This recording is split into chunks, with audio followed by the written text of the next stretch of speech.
and welcome to our Maker Spotlight. My name is Maggie. I'm the Wholesale Director for Oh You're Lovely, and today with me I have Sarah Hein of Petals by Sarah out of Ohio. Welcome, Sarah. Thank you so much for joining me today. Thank you. I'm super excited to talk about these awesome flowers and all the amazing things we can do with them, and just to talk to you. It's great. Yeah. And your awesome business as well. Yes. So let's get started with that. Let's talk a little bit about, kind of the inspiration behind Petals by Sarah and what got you started into not only working with wood flowers, but starting your own small business. Sure. So I'm a part-time nurse. I've got two little guys at home. So I was mostly working weekends, evenings, the grind, trying to make that all work. Yeah. And then COVID happened, and like so many people, my hours got cut. I was spending a lot more time at home. And so I found a way to sort of channel that creative energy into, I started with silk flower arranging, and sort of just accidentally stumbled upon solo wood flowers and how amazing are they. And just, I found the first ones at just a big box hobby store, and I had no idea that you could dye them, you could reshape them, you could find them in thousands of different styles. So that just sort of opened the door. And once I found those, it was like, the starting line, and it just kind of snowballed from there. I started selling online. And then it sort of branched into family and friends seeing them, and word of mouth, and doing markets and events and art shows. And it just has been such a cool way to introduce these flowers to so many people. Here in Ohio, they're not like super mainstream and popular yet. So it's been really fun to see people's reactions when they realize, like, oh my gosh, they really are made of wood. Can I touch them? Can I see them? What can we do with them? It's so fun. Right. That's awesome. So it sounds like you're doing a lot of different things, between, I think I even saw you also do weddings and events. Yes. And all of that. What is what's your favorite of those aspects? Is it selling online? Is it doing custom, ready to ship? What's your favorite part? So I started out mostly ready to ship, which was great flexibility, with my family and my other job, to not have people waiting a crazy long time. Sometimes, if it's a certain type of flower that's really intricate to paint, it might have taken me a while. So I started with ready to ship, but I've really branched out more into custom, which has been really rewarding for me. Something that's been really popular is the wedding bouquet recreations. And so those make such a cool anniversary gift. I've had a lot of husbands surprise their wives for their anniversary with a recreation, and it's just so fulfilling to be able to provide that keepsake for somebody, who had fresh flowers at the time and maybe didn't dry or preserve them, and be able to physically hold a memory of that special day. So that's been one of my favorite things so far. Right. And to any of you men who may be watching this video, the 5-year anniversry is the wood anniversary. Yes. Yep. So and there you go. Going the traditional route. Yeah, you can't go wrong with that. I've always found that when you're recreating, sometimes that's difficult because people have those emotions attached to that physical thing. How do you talk through to brides or your clients, if it is a husband or a bride that's surprising their other with that, if you can't find a particular flower style that might have been in it, or maybe the color is an exact match, how do you talk them through that that's a possibility, but that you'll do your best at it? Yeah, it's definitely an expectation setting conversation, sort of. There's a lot of wood flowers that so closely mimic real flowers. It's so cool. And we can usually get the colors pretty close too after a little trial and error. But, as you mentioned, there are some that are a little more difficult to convey with a wood flower. So it's sort of, like I said, an expectation setting, and just, we may not be able to get that specific flower, but maybe I can find something that sort of has the same texture or feel. or, we could pull more from the color palette and do different types of flowers. Or, a lot of times the greenery too. Sometimes if it's a real greenery heavy bouquet and we don't have like an exact replica of the flower, like lots of preserved greenery is great. Or like you guys carry some really great realistic faux greenery as well. And so sometimes it's, do we want to focus more on the greenery if the specific flowers aren't there, and then kind of bring in the color story and the texture and feel? Is it wild? Is it tight? So definitely to start off the conversation with, I'm going to do my best to get the overall feel of the bouquet, but it may not be a 100% replica per se.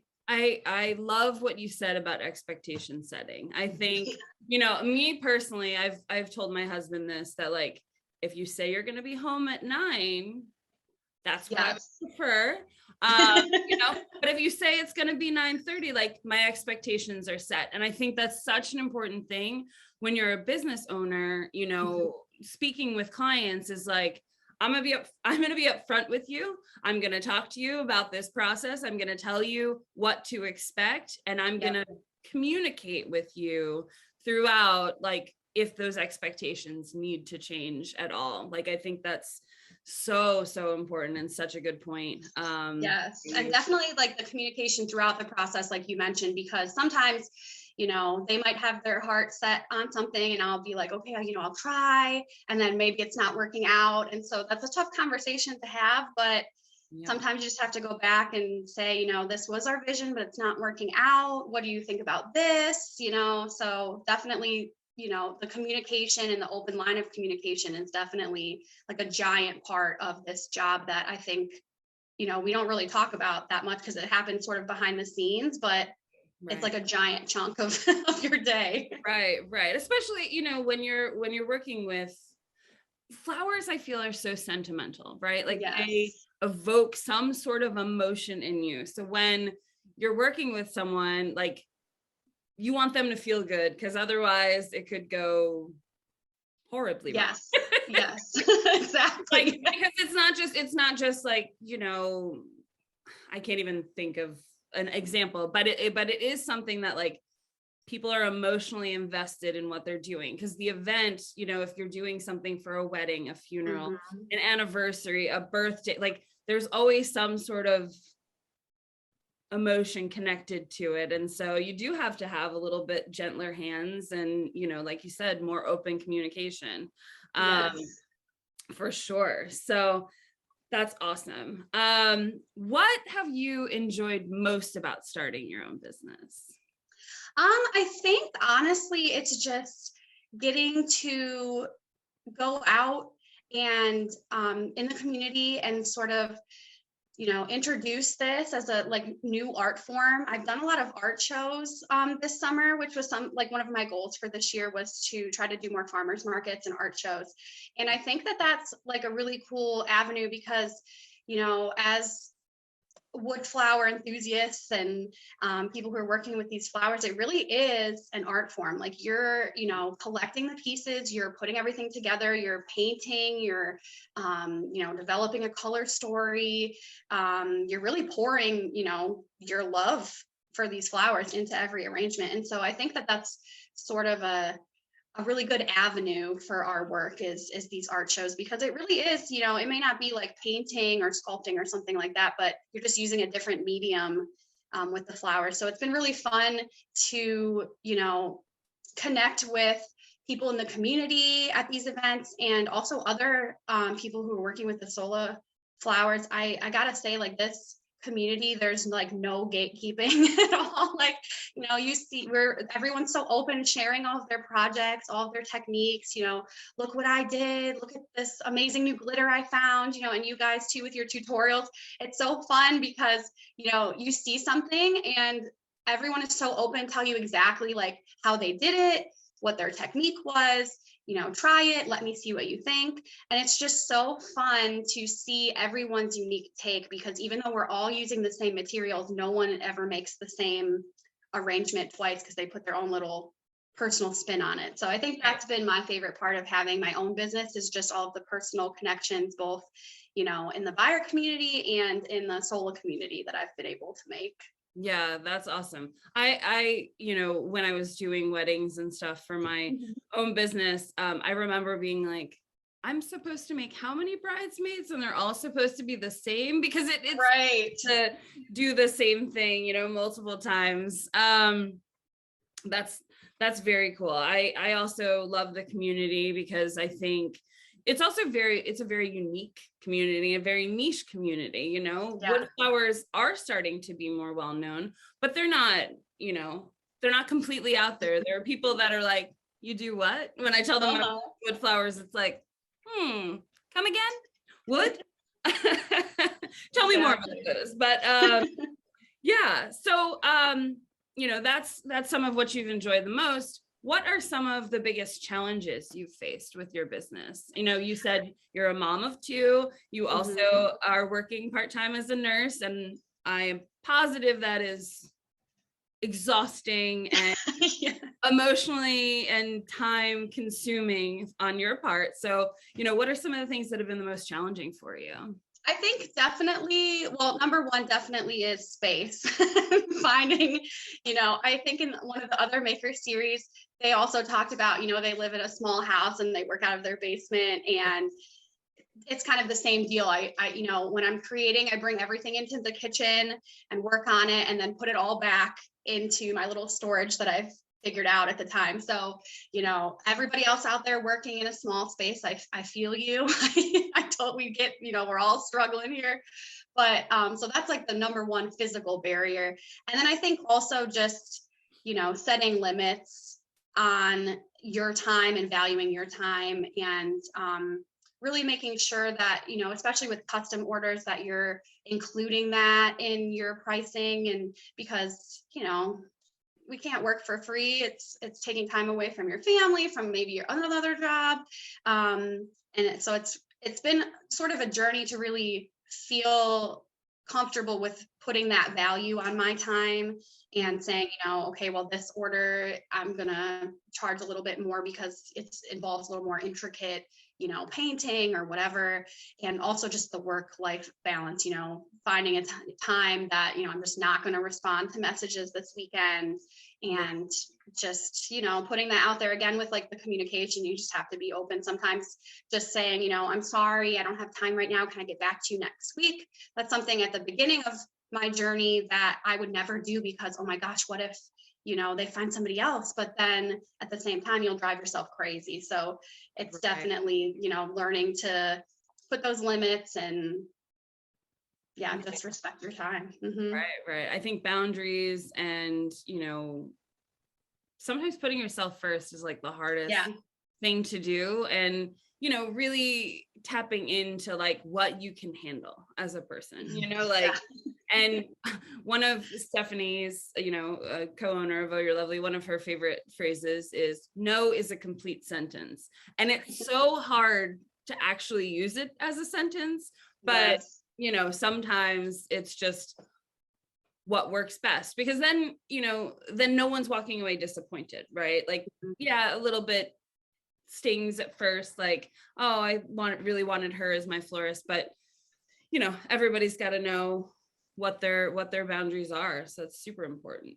Yes. So let's talk a little bit about what strategies you first used to market your business.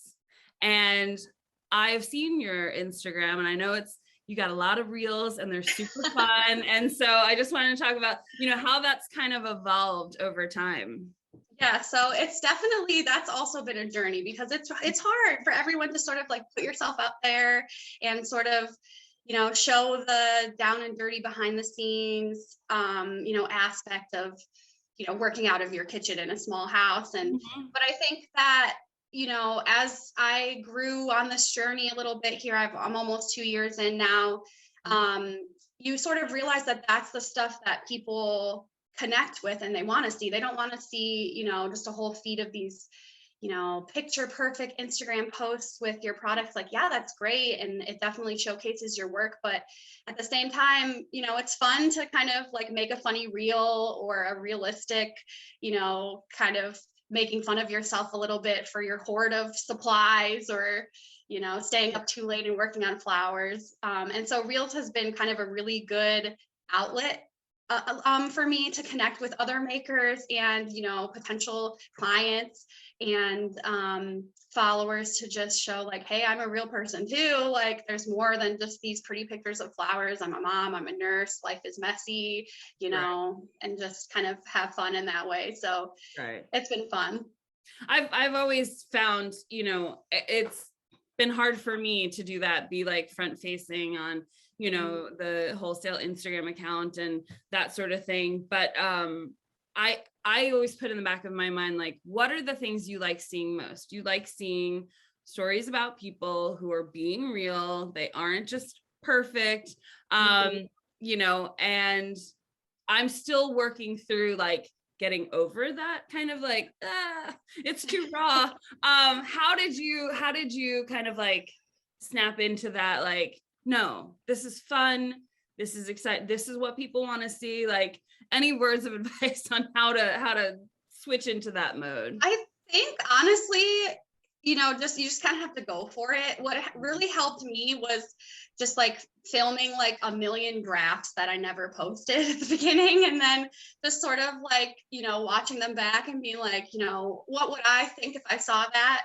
And it's sort of like, the creators that I follow and stuff, like, seeing their content and being like, oh, that's so relatable. Like, I love that. And then sort of trying it out myself and watching it back and thinking like, yeah, if I saw this as someone who didn't know me, I would relate to it. And also just like having fun with my kids. Like, they think it's hilarious when I film them. So so that's kind of funny too. I try to use audios. Like, there was like a SpongeBob audio that I found one time, and my oldest thought that was like so funny that we were lip syncing to like Squidward and SpongeBob. So that sort of helped like break down that wall of just silliness and just kind of get the ball rolling. I love that. I love that. So one of my last questions is, for anyone who's trying to start their own small business, whether it be with wood flowers or just in the creative industry in any way, what is some advice you would give to them? I would say trust your gut. And,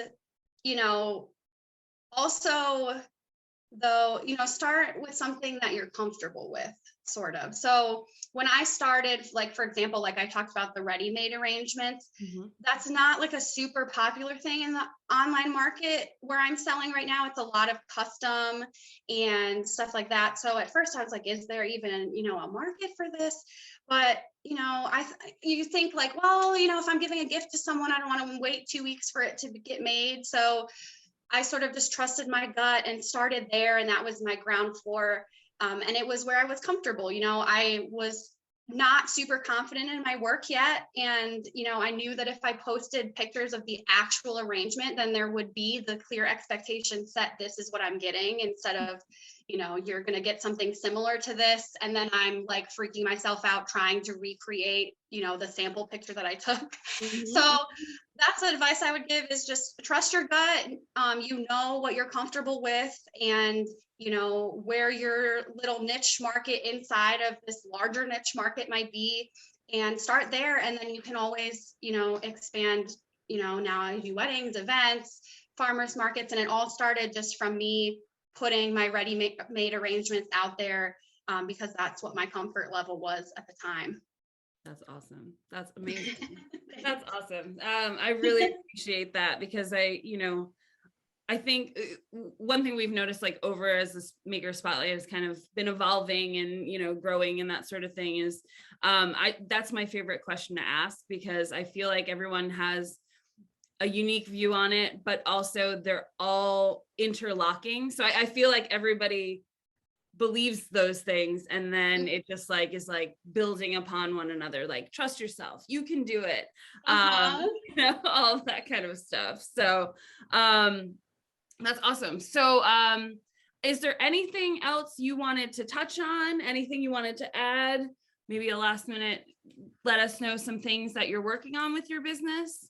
I think the most popular thing right now that I've been doing at like the farmers markets and stuff is the Bouquet bar, which I think that you had done a blog post maybe or something on the wholesale side about like how to put one together.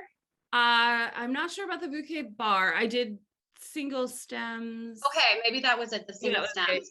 And so I sort of took that and then applied it to like the Bouquet bar. And it's been really fun, you know, because then people can pick, you know, their favorite styles and colors and what might match their decor, or, you know, what their recipient of the gift might like or whatever. So, and it's been kind of also taking the stress off of the pre-made arrangements, because, you know, those take so much more time with, you know, planning colors and greenery and all of that. So it's been such a great sort of intermediate, you know, paint the flowers, stem them up, and let them pick and put everything together. So that's been going really well at the farmers markets and stuff. It's been really fun. That's awesome. And I've seen your setup. It's really, really pretty and really unique. And also, you know, I know a lot of people, they ask, like, when it comes to the craft shows, like, what are some mid to lower cost or priced items that they can set out in a bouquet bar? Like, you can make it as small as a single stem with like a piece of greenery,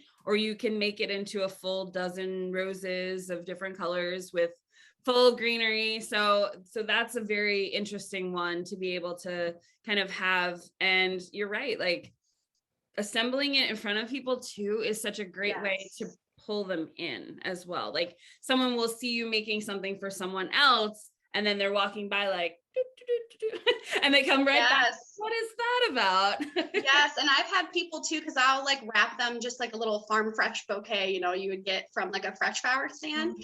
And so I've had people come up to me and say, I saw somebody, and asked them where they got those fresh flowers, and they sent me here and told me they were made of wood, and I just have to see them. So it's such a great kind of like little marketing, like you said, you know, they see you make it and they see other people walking around and they're like, wait a minute, I have to have one of those. Where did you get it? You know? So very cool. Very cool. So I love everything that you're doing. It sounds amazing. I wish you and Petals by Sarah the best success to come. You. And we look forward to, you know, hearing from you.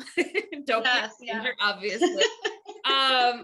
And, you know, that's kind of our interview for today. But I, again, want to thank you, Sarah, for joining us, for talking about your business journey, for, you know, lending some great advice to any future makers out there who are looking to start their own small business. For those of you out there that are watching, this is Sarah Hein again from Petals by Sarah, based out of Ohio. We will be linking up her social and sharing some pictures of some of those amazing things she talked about that she's been doing. So once again, thank you, Sarah, for joining us. Thank you. I couldn't do it without you guys. Appreciate it. And we will see the rest of you on our next Maker Spotlight. Bye.